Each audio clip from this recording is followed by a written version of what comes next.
La Bible ne donne aucune indication que les bagues de doigts étaient utilisées comme bagues de fiançailles ou bagues nuptiales.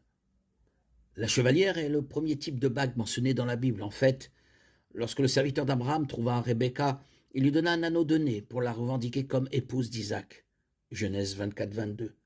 Lorsque Tamar se déguisa en prostituée pour séduire son beau-père, Judas, elle lui demanda son sceau, son cordon et son bâton, en gage de sa promesse de lui envoyer un chevreau du troupeau. Genèse 38, 17, 19.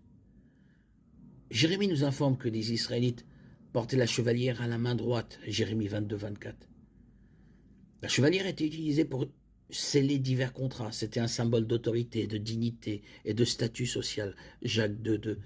Pharaon donna sa chevalière à Joseph comme symbole d'autorité. Genèse 41, 42. De même, Assuérus a donné son sceau à Aman pour sceller un décret royal. Esther 3, 10, 12. À son retour, le fils prodigue a reçu de son père une bague en symbole de dignité et de position restaurée. Luc 15, 22. L'alliance de mariage est entrée en usage dans les cérémonies chrétiennes au XVe siècle, d'après Jésus-Christ.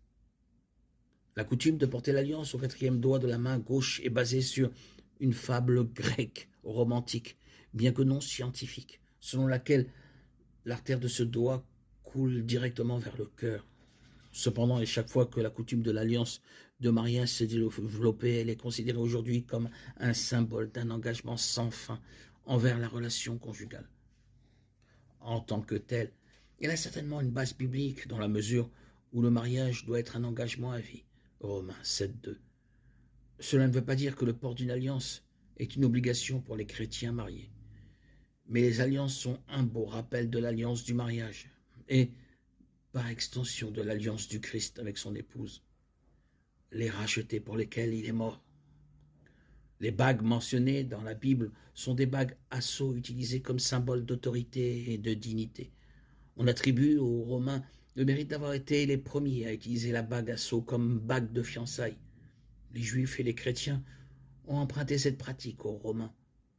Comme la cérémonie de fiançailles impliquait généralement que le marié donne une somme d'argent ou un objet de valeur à la mariée, il était naturel de faire de cet objet une bague.